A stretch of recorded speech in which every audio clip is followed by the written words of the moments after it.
Welcome to Football Game Plan's FCS Kickoff, presented by the Connecticut School of Broadcasting. I'm Emory Hunt, the czar of the Playbook, and welcome to our 2016 Missouri Valley Football Conference season preview.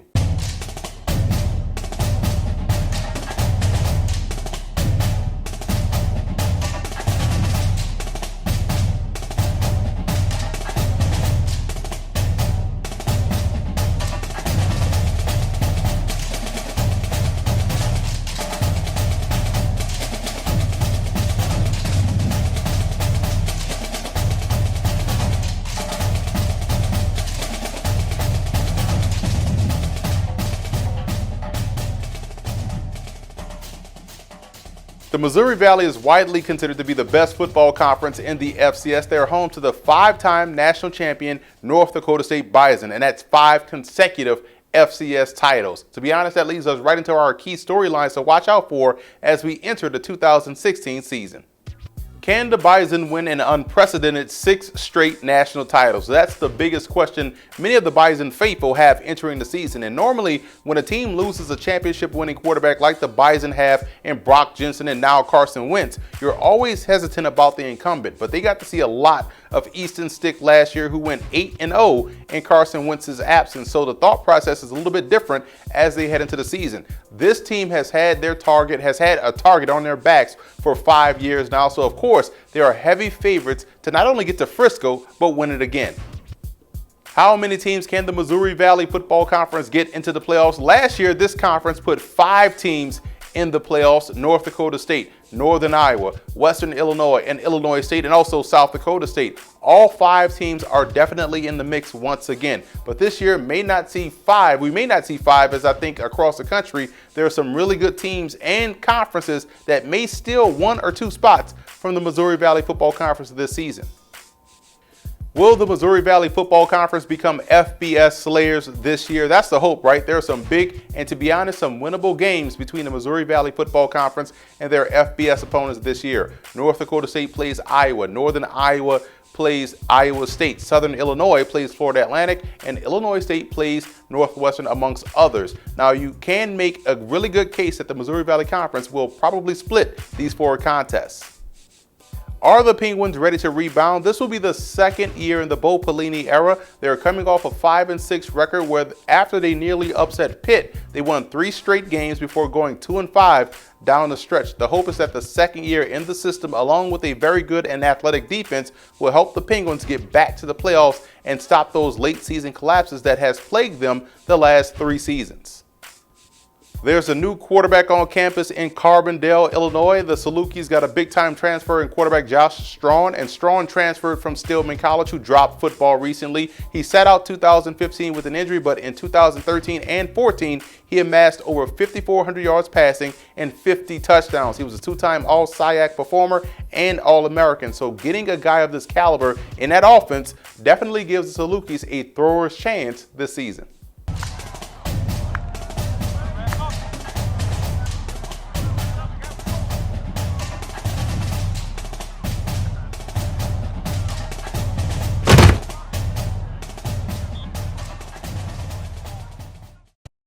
Don't forget to check out and grab your copy of our 2 newly released books, Football: A Love Story and What Did Football Teach Me? These books feature over 100 stories from current and former coaches, players, executives, and entertainers from across the football landscape, describing what got them involved in the game, what they love about it, and what life lessons the game taught them. You can find your copy or order your copy from our website at footballgameplan.com/books.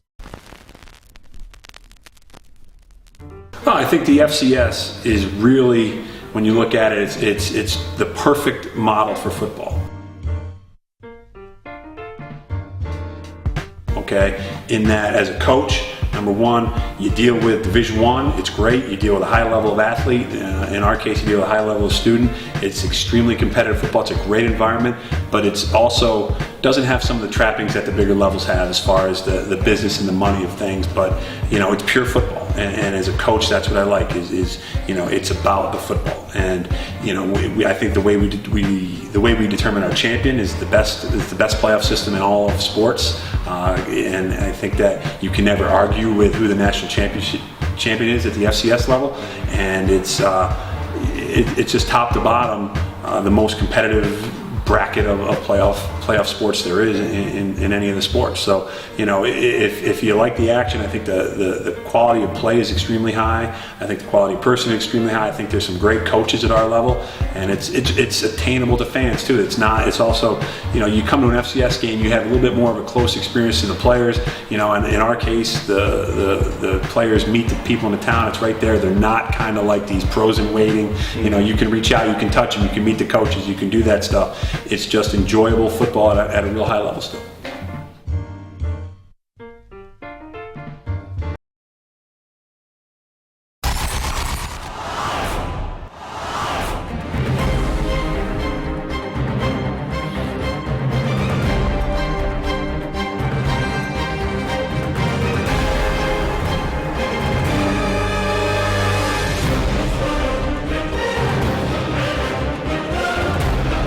Are you ready? The Connecticut School of Broadcasting can help you reach the next level in the amazing world of broadcast and entertainment media. I mentored several interns here at the Covino and Rich Show at SiriusXM, and the ones from CSB always stand out to me. They have a knowledge of the equipment, knowledge of editing, what it's like to be in a studio, and that always eliminates a huge learning curve. Their professional studios give students a hands-on, learn-by-doing approach using equipment used in actual radio stations and TV studios. Visit our website at gocsb.com or call 1-800-TV-RADIO. Connecticut School of Broadcasting. Start today.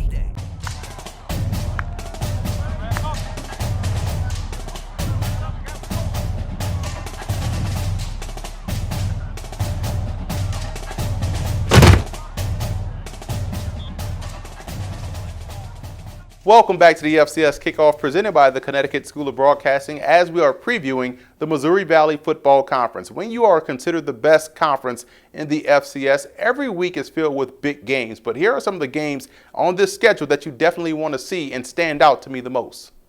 August 27th kicks off the college football season with the five-time defending champs North Dakota State playing host to Charleston Southern. Now, this is a very intriguing matchup because you have an option offense in Charleston Southern going up against a power running team in North Dakota State. So needless to say that this game will be won in the trenches and should be a very physical game. Last year's kickoff matchup between Montana and North Dakota State was a thriller that ended up in a Grizzlies victory. So North Dakota State wants to avoid another letdown in the opener. On September 10th, speaking of the Grizzlies, they have to face Northern Iowa. Now, the Panthers are a premier team in the FCS this year, and this is a battle between two of the FCS best. Another contrast in styles matchup between the run-heavy Panthers and the pass-happy Grizzlies. And as the saying goes, styles make fights, and this could be a playoff preview. September 17th, North Dakota State travels to take on the Iowa Hawkeyes. Big-time statement game here for the Bison, who has knocked off the likes of Minnesota, Iowa State, and also Kansas State. Could the Hawkeyes be next to get trampled by the herd? We shall see, but this will be a tough test for the Bison as the Hawkeyes were one drive away versus Michigan State from going to the college football playoffs and return a lot of key contributors off that squad. On October 1st, we have Illinois State visiting Fargo to take on the Bison, and this was the 2014 FCS title game, which was a thriller, won on the last drive by the Bison. They haven't played one another in the regular season in 2 years, which was a Bison 28-10 victory in Fargo. This one should be another great battle.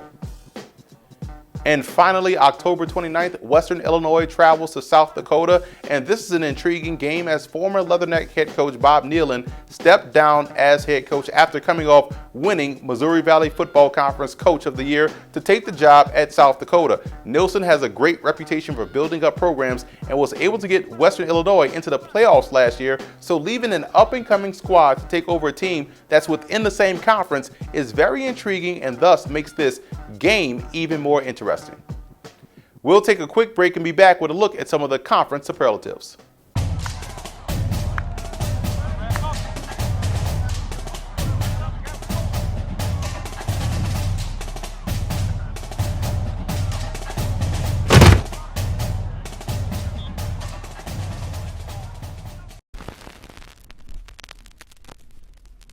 The FCS, in my mind, is the greatest level of football in the country. It doesn't necessarily always have the resources, the glitz, the glamour of the FBS level, but the FCS is a level that I think plays outstanding football. It's extremely competitive. It plays to a national champion at the end in a tournament format, and I think the experience of aiming for that championship is something that you can't get on any other level.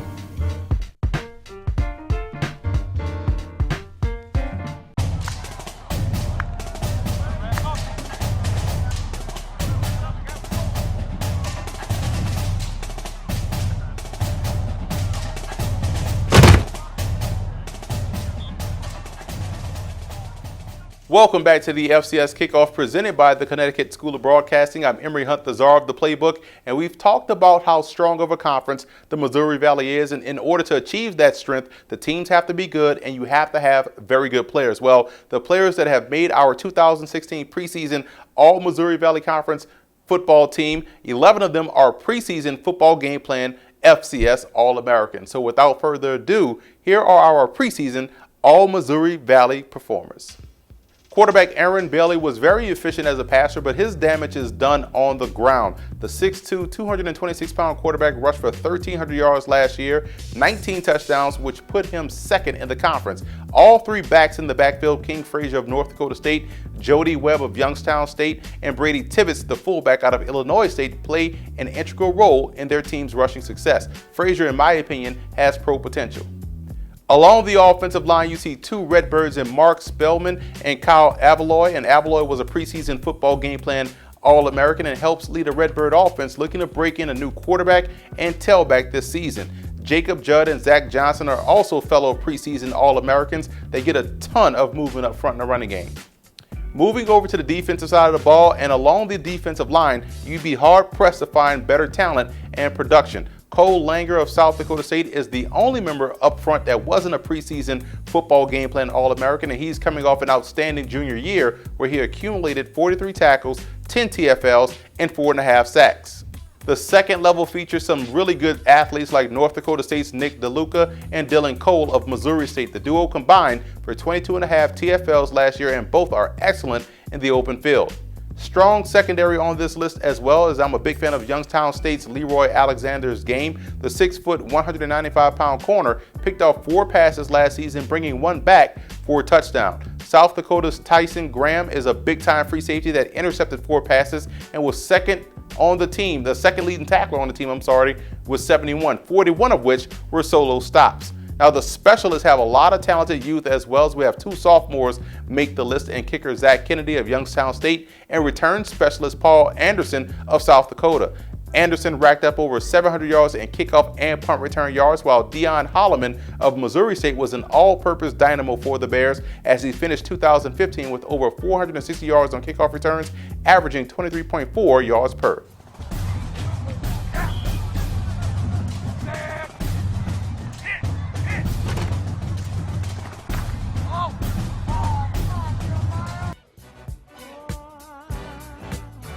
Well, for me, I think, it kind of keeps the big picture in context.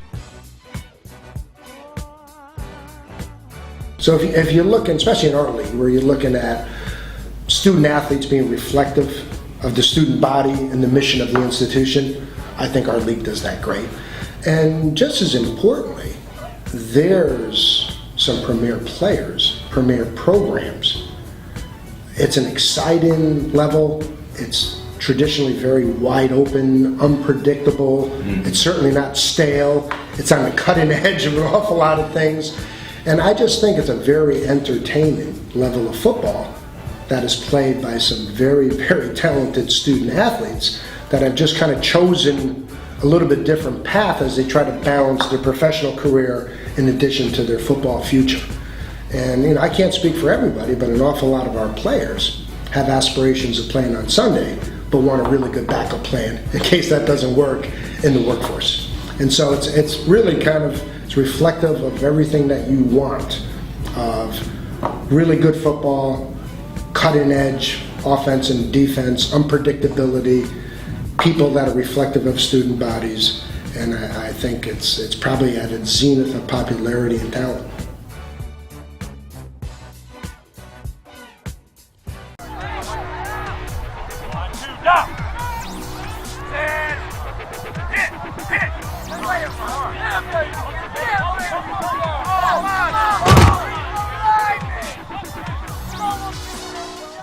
Now let's dive even deeper with the superlatives by handing out the best of by position, starting with a team that has the best group of quarterbacks in the Missouri Valley Football Conference. We have a tie for the best group of quarterbacks as South Dakota State has essentially two starters in Zach Lujan and Taryn Christian. The two combined for 21 touchdowns, 9 interceptions, with Christian adding 5 more touchdowns with his legs. Coach John Stiegelmeier can't go wrong with either of these two signal callers under center. And I think it's safe to say that North Dakota State also have the best group of quarterbacks in the conference. Easton Stick stepping in last year and going 8-0 just showed the depth that they had last season. This year, Stick is the unquestioned starter, but there's still good depth with junior Cole Davis, who can probably start for a few teams in the Missouri Valley Football Conference. Staying in Fargo, the Bison have an excellent collection of running backs with guys like King Frazier, Chase Morlock, and Bruce Anderson, but keep an eye on two speedsters in Demarius Purifoy and Lance Dunn. Both are very young, a redshirt freshman and sophomore respectively, but they can definitely fly and will find their way on the field in some capacity. The best receiving core goes to the South Dakota State Jackrabbits. I think South Dakota State boasts one of the best receivers in Jake Winicky and best tight ends in Dallas Goddard in all of the FCS, which helps balance out their offensive attack. The Redbirds of Illinois State have a senior-laden group returning up front led by Kyle Avaloy and Mark Spellman, which gives them the best offensive line in the Missouri Valley Football Conference. This group will be counted on to help the Redbirds break in a new quarterback and running back this season. Cole Langer, Shane Gottlieb, and Kellen Solik give the Jackrabbits a very strong defensive line, and one of the things that's very impressive about the Jackrabbits coaching staff is that they do an excellent job in developing their guys up front. So there's a host of redshirt freshmen that are ready to contribute in rotation this season. Youngstown State's linebacking core, in my opinion, is the best in the Missouri Valley Football Conference. The second level is led by junior linebacker Lee Wright, who was a second-team all-conference performer last year, and senior Jamar Pinnock. Now look for Pinnock to put up even better numbers this season in his second year in the Penguins program. The Penguins' secondary is also the best in the conference. This was a group that gave up only 116 yards passing a game and are led by safety Leroy Alexander. 3 starters returned, so it should be more of the same on the back end. And finally, Youngstown State checks in once again on our list with the best special teams unit as well. The Penguins have an excellent kicker in Zach Kennedy, punter in Nick Shealy, and a very good returnman in Joey Webb. Now, Webb is also the starting tailback, and he averaged 33.7 yards per kickoff return, bringing 2 back to the house for a touchdown. Last season, the Missouri Valley Football Conference saw Carson Wentz go second overall in the NFL draft to the Philadelphia Eagles. He was one of 3 players selected this past April from the conference. Now, the last time an FCS player was taken that high or taken in the top 5 of the NFL draft was 1995 when the Houston Oilers selected quarterback Steve McNair out of Alcorn State. Now, I'm not saying that one of the players that are on this list will go that high, but hey, you never know. No one thought in the preseason last year that Carson Wentz would go that high. So with that in mind, here's an early look at some of the 2017 NFL draft prospects you want to keep an eye on this upcoming season. Top to bottom, you see a lot of pro talent available in this conference. Both Derek Rivers and Nick DeLuca have tremendous NFL traits at the second level. Rivers plays defensive end for the Penguins, but projects as an outside linebacker at the next level. Now, DeLuca's ability and coverage is what makes him a highly coveted prospect. Even Dylan Cole has very good athleticism to not only play in space, but to run with and cover backs and tight ends. I think Josh Strawn of Southern Illinois is an intriguing prospect, and just judging off his Stillman film, you saw pro talent, so I'm excited to see what he has to put on film this year for Southern Illinois. Now, wide receiver Anthony Warren of Illinois State burst onto the scene last year and put up amazing numbers. From a traits perspective, you like his ability to consistently catch the football with his hands and contort his body to make the difficult catch look routine. In the secondary, there's both Leroy Alexander and Tyson Graham, both of which have tremendous ball skills, and Graham looks to be a really good combo safety. And I have Aaron Bailey of Northern Iowa listed as an athlete. I think he's a tremendous player, especially as a runner, but he has a lot of room to grow as a passer. He reminds me a lot of what Cordell Stewart brought to the table at Colorado. So if he can make those significant strides in the passing game this year, he may be able to remain at quarterback as he moves forward. We'll take a short break and come back to wrap up our 2016 Missouri Valley Football Conference season preview.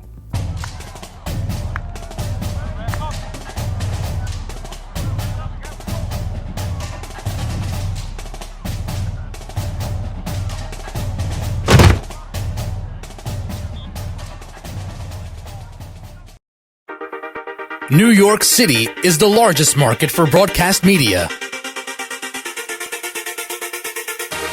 It's the epicenter for the TV and radio industry. If you ever had a dream of working in the thrilling broadcast world, then make it a reality by going to the Connecticut School of Broadcasting. CSB has helped numerous people get a job with hands-on training and a learn-by-doing mentality. You will learn all of the high-tech equipment in the TV and radio studios. From hosting your own radio show, to being a news or sports anchor, operating a camera in the TV studio, or editing audio and video, the choice is yours. Graduates from CSB have gone on to work at some of the major companies in the industry. To get more information, call 1-800-TV-RADIO or check us out at GoCSB.com. Your road to success starts here at the Connecticut School of Broadcasting.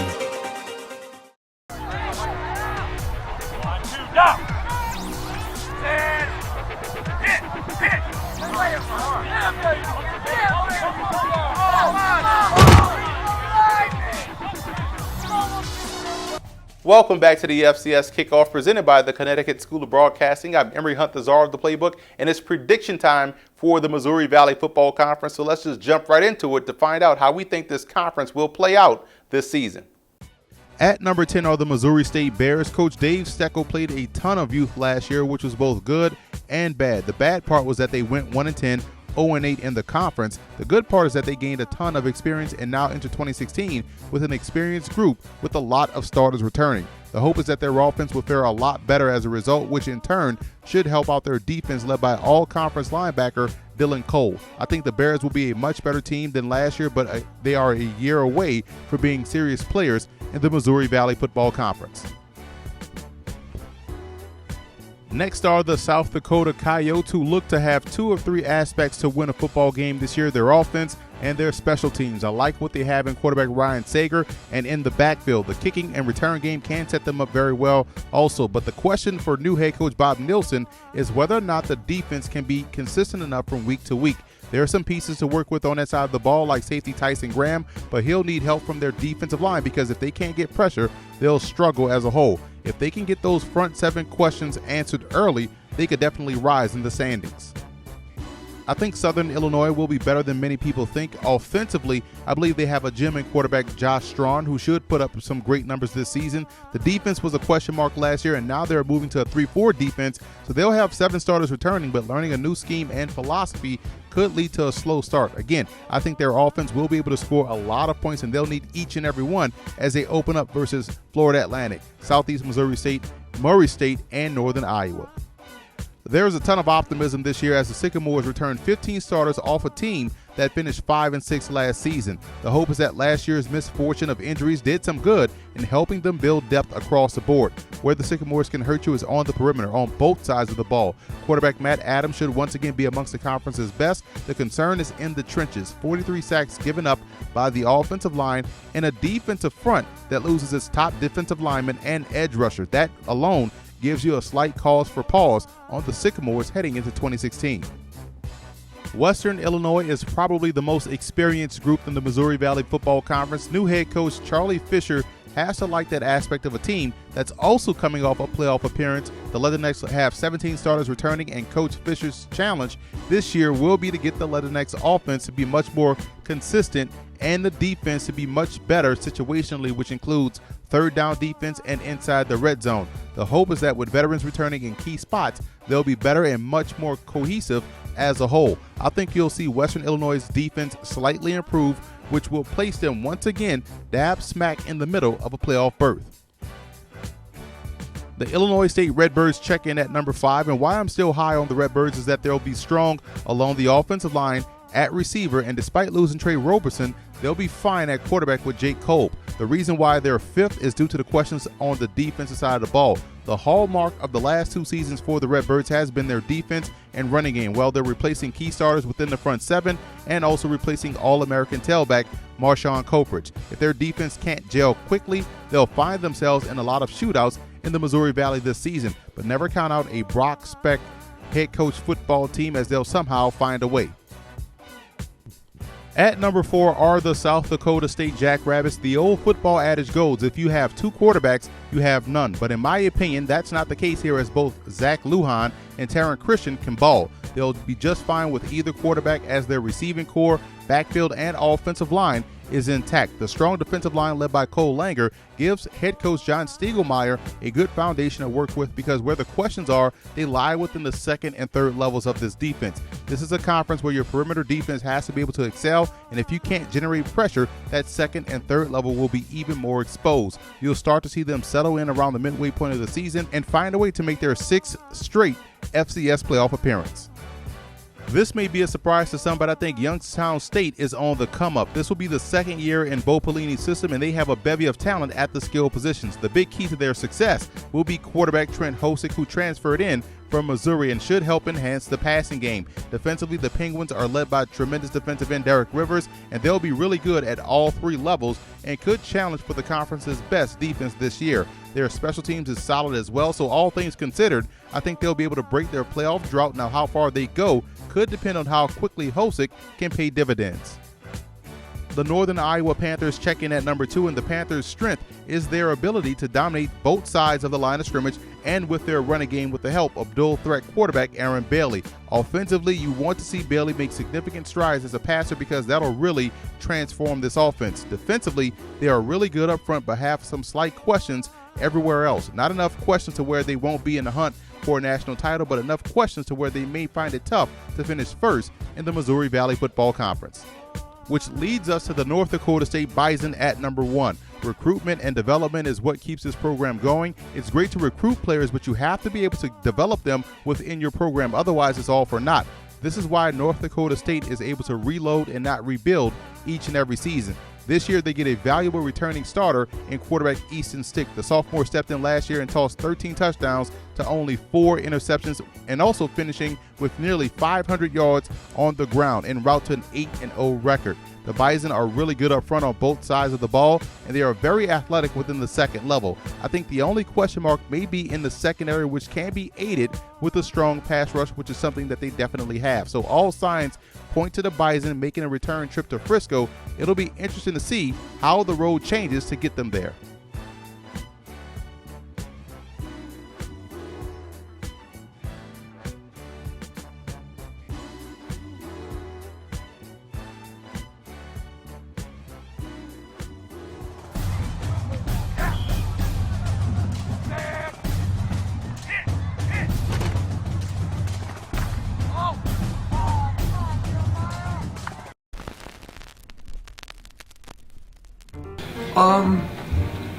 It's different, you know. It's I think it's a little bit smaller, obviously, than the FBS. I mean, you're going to get more attention to detail. I mean, you could go to a bigger school, you know, Ohio State, Florida State, USC, and you could be one of those, you know, 90 players that they have on scholarship. But, you know, how much are you going to play? You know, how much attention to detail? You know, are you going to be able to graduate in 4 years? Those are things, obviously, I didn't work at one of those schools, but those are some of the questions you got to ask yourself before you step foot on a campus or make decisions. You come to the FCS, and I think, number one, if you're that good, you're going to play. And they're going to find kids. I mean, you look at the second pick in the NFL draft this year, the quarterback from North Dakota State, and you go look at any one of those kids. I think any one of those kids could play at an FBS school. And they just happen to be in an FCS school who is getting looked at. They just won another national title. It is great football at this level. Maybe not as good as, you know, the Pac-10 or the Big 12 or, you know, the Big 10, one of those type of schools, but it is still outstanding college football where kids are getting recognized. They're still getting drafted in the NFL. They're going to graduate probably in 4 years, maybe not at a big, huge institution. And the biggest thing is I think that you'll get a chance for some more exposure being on the field and playing. You know, the bigger schools, you got to look at, you know, are you going to play and how soon? Or do you go to an FCS school and maybe you start for 4 years, you become an All-American and you get your chance, other than maybe playing 1 or 2 years at an BS school. But I think the FCS has done a great job promoting its football the last 3 years. Nowadays with the social media and everything that goes on, it's taken off. And again, there's a lot of schools in our level right now, like North Dakota State, I bet you any one of those kids would be playing at a bigger school if they wanted to be, but they chose North Dakota State for a reason, and it was the right fit, and they got exposure, and they just won how many national championships, and the quarterback was the second pick in the NFL draft this year. So there is a chance. I don't think you have to go to a Division 1A school or an FCS school just make it to the NFL. The FCS has a lot of great teams and a lot of great players, and those kids do get looked at, and maybe they play, like we said, instead of 1 year or 2 years at the FCS level, they're starting for all 4 years at the FBS level.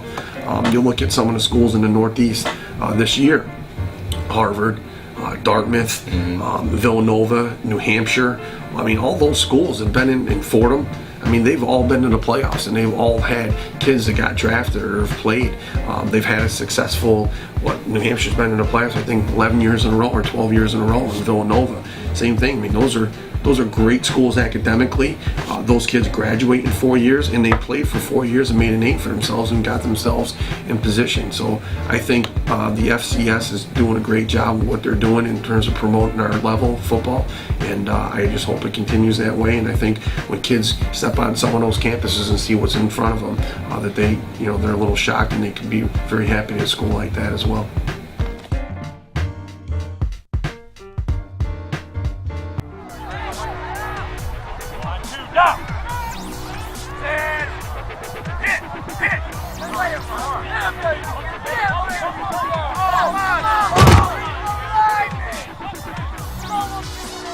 So that's it for our Missouri Valley Football Conference season preview. To check out more of our FCS season previews, visit our website at footballgameplan.com/FCS Kickoff. Make sure to check out the FCS Opening Drive radio show every Friday, 10 a.m. Eastern Time with host Luke Diamond and myself. You can download the app for free on Google Play and also on iTunes. The call-in number is located on the screen right now, and also where you can listen online. And be sure to follow us on all of our social media accounts. Also check out the website at footballgameplan.com/FCS Kickoff.